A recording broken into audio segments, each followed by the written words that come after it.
Welcome back to Proper POV Podcast.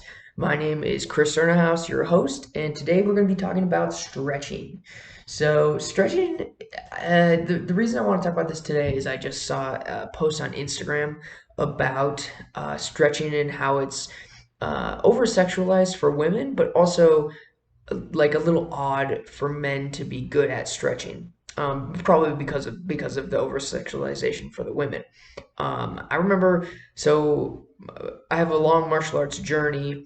Been doing tricking for almost 7 years now, and I remember in the very beginning learning to do the kicks and everything. It was really difficult, and obviously my flexibility was majorly lacking with no prior experience in martial arts. And so I was stretching and I was getting close to being able to do the splits, and I just was kind of like holding back, stretching to my full potential because I didn't want to be able to do the splits. And I was like asking around and trying to get like a gauge for like, is it weird for a guy to be able to do the splits? Should I push to be able to do this, or is that something that I should like hold off on, or like, is it something that I can maintain? Is it something I can even reach? Should I push 100% for this?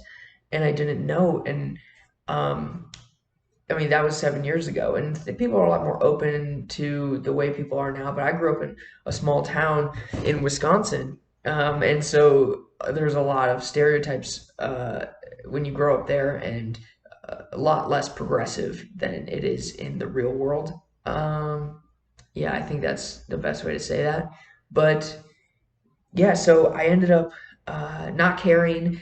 Luckily, I had a friend who's actually in hockey, and he knew somebody who was a goalie. And apparently, if you're a hockey goalie, you need to be able to do the splits because you can block the goal better, and it helps you just like be wider and spread out and be quick on your feet that way, which makes a lot of sense. And I was like, okay, well, hockey dudes are really manly dudes, so I think I'm gonna go for it and use that as like almost like an out. Like, oh, well, like I'm not like feminine for being able to do the splits. Hockey guys can do splits. Being able to say that to people would be like almost like a line of defense for myself, and be like, oh well, I do it for martial arts also. Like I can kick above your head. And just wanting to be able to have something manly behind it instead of just being like, oh yes, like most dancers can do the splits and I can also do the splits. Oh, it's like just what I mean. And even watching like gymnastics dudes be able to do the splits and be really flexible is not the manliest thing in my opinion to see and be like, that's what I want to look like. You know what I mean?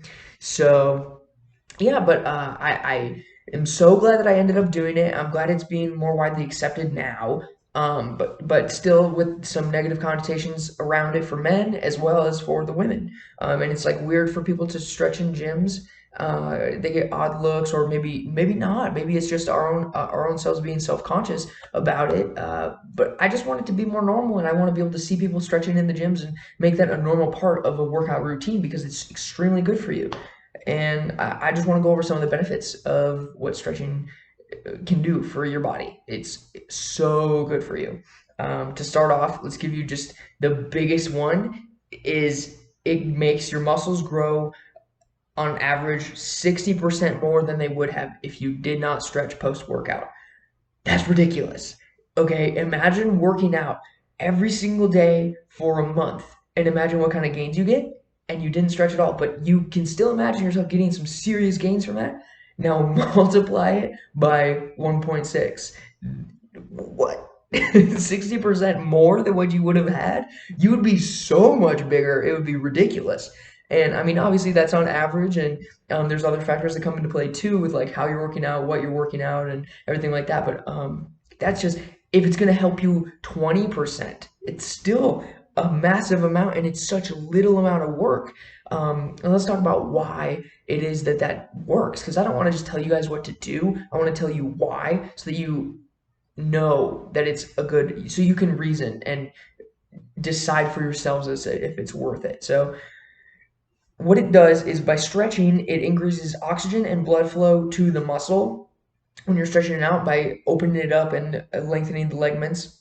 And we'll go more in depth maybe on another episode of really what stretching is, because it's not that simple, and you're not really stretching out the ligaments, but just a simple rundown of that. But yeah, you're increasing blood flow and oxygen, which post workout is going to make your muscles grow better because it needs, if you've heard like, oh, have your protein shake right after you work out, that's why. But doing the stretching after workout is like, delivering the protein shake. You have the nutrients in your body already. So now, boom, you're getting that blood flow there. Then you maybe drink your protein shake simultaneously, or like immediately after you stretch. You guys can figure out how it works best for you guys. But yeah, I mean, that's just going to really, really boost the overall growth of your muscle because of that. Um, Also, it gets lactic acid out of your muscles, of course. So getting all, you do your workout and then say you do chest and then you just, you do chest, you're all tight up here and then you're just, oh, my chest really hurts. I don't want to move a lot. And so you just kind of like sit there with it and then you sleep overnight and you wake up and you're like, oh my gosh, I can't move it at all. You just it almost feels like you scabbed up in there, which I'm not really sure what exactly is going on with the lactic acid that causes that serious pain and lack of mobility. But if you're stretching out, post-workout, those muscles that you used up, it's getting that blood flow, which is in turn relieving the lactic acid out of your muscles. Being flexible, which is different than stretching. You can stretch and also not be flexible, and you can consistently stretch and not gain flexibility. So we'll go in more depth on another episode on how to actually gain flexibility versus how to actually just stretch. They're definitely different. One of them is you're increasing your flexibility, and the other one is just kind of maintaining and moving that muscle. Because if if you're sore, you can stretch it, but maybe it's still barely your average range of motion because it's so sore, you know. So yeah, we'll go more in depth on another episode. But yeah, I mean, general range of motion. So if you're flexible and you have general range of motion, so imagine if you saw a guy doing a bench press, right? And he's going like this, and that's it. Or doing pull-ups and he's only going like to here. And you're like, you have so much more range of motion to be taken advantage of. And he's like, yeah, but it's way harder that way, or I'm trying to max out and I don't want to go down too low, whatever it is. And it's like, that's the same thing we talked about before. It's stupid because now you're worried about the number. And so you're doing your workout with poor form in order to get a higher number, or not in full range of motion in order to get a higher number. And that is counterproductive. You don't want to be doing that because you need to take advantage of your full range of motion. If you're only working your bicep here, you're only going to get bicep up here. You're going to be missing all of this half. If you're doing your bench only from here up, now you're only working out here. You're not getting all this extra range of motion that you have. There's a lot of muscles in this small area, and you're gonna notice growth in the area if you're using it to its fullest potential. Plus, what if you're doing heavy weight and you only do go down to here, and then all of a sudden you get down to here? You see people who are benching and they're super strong up top and they're maxing out, and then they get too low and it just slowly comes down, and then they need help. And that's because they don't work that lower range of motion. Obviously, the lower range of motion is going to be weaker than the higher range of motion. When you're up here, it's going to be weaker down here, obviously. So maybe they do work it, and they just couldn't get it up on that time. But I'm saying that if you work that lower range of motion, things like that aren't going to happen. I mean, for me personally, I don't like when people help me with lift off. I want to be there and I want to lift it off, and I want to touch the bar to my chest. I don't know. It just feels like I want to do 100% of the lift. I don't want that assistance because I don't need that assistance. And doing that large range of motion, yeah, I just feel it. And people tell me to, like, you should be careful in those high ranges of motion because you're almost maxing out your flexibility. I'm much more flexible than that, so keep that in mind. You don't want to max out your flexibility with high weight on there. You want to back off that a little bit and then increase your flexibility, and then you can go lower as long as you're not maxing out. But yeah, people will be spotting me and they'll be like, "Oh, you're going really low. Like, you should really be careful going as low as you are." But I'm like, "No, I feel very, very strong this low, and I can get the lift off just fine that low. Once I get low and I tap my chest, I'm not bouncing off my chest like you see some people do, just touching and going back up. And I like to go at a slow speed, and they're like, "Oh, you need help?" And I'm like, "No, no, no, stay off. Like, I'm going at the speed that I want to go at." So just make sure we're utilizing full range of motion to work the muscles to their fullest potential so they grow to their fullest potential. Plus, you're not going to be injured. Because say you're uncomfortable, going all the way to your chest, but then you have a heavy weight and you accidentally do go to your chest and then you need help, and your spotter's like not that experienced, or maybe he's not that strong to help you out, whatever it is, and you have to push it through that range of motion. That's going to be really, really hard for you, and high potential for injury. Yeah, so those are the biggest points. Um, Oh, this is a really, really good one. So I talked about a lot about upper body, but also this includes lower body as well. Upper body is just easy to use as an example. I'll see because you can only see my upper body here if you're watching on YouTube. Um, but yeah, so lower body is going to be super key to reduce lower back pain. So a lot of people are having lower back pain. I've heard that it's just like the most common thing ever. Everyone's sitting down in their chairs all day, and then they do workouts, and then they're using their back and not their legs, or just maybe their back hasn't relaxed from post work or whatever it is. I mean, everyone's just having their lower back pain with their poor posture, looking at their phones, all these things, and it's just it's we need a way to get rid of it. And the biggest causes for the low back pain is obviously the poor posture, and stretching helps your posture big time because you have increased range of motion. So a lot of people are uncomfortable when they're postured up, and that's because they're maxing out their range of motion. So if you get your range of motion past whatever your posture is, then posture is going to be comfortable because you're in your middle ground of your two highest ranges of flexibility, whatever that is. The things that pull on the lower back is obviously everything around the low back, above in the ribs and upper back too. But then more realistically is actually going to be your butt and your glutes that are going to be pulling on your low back. I found when I do butt stretches and I touch my toes and everything like that, that's when my low back finally relaxes. Doing straddle stretches on the floor and leaning is really going to open up the outer areas in your low back. Then obviously pancaking on the floor too.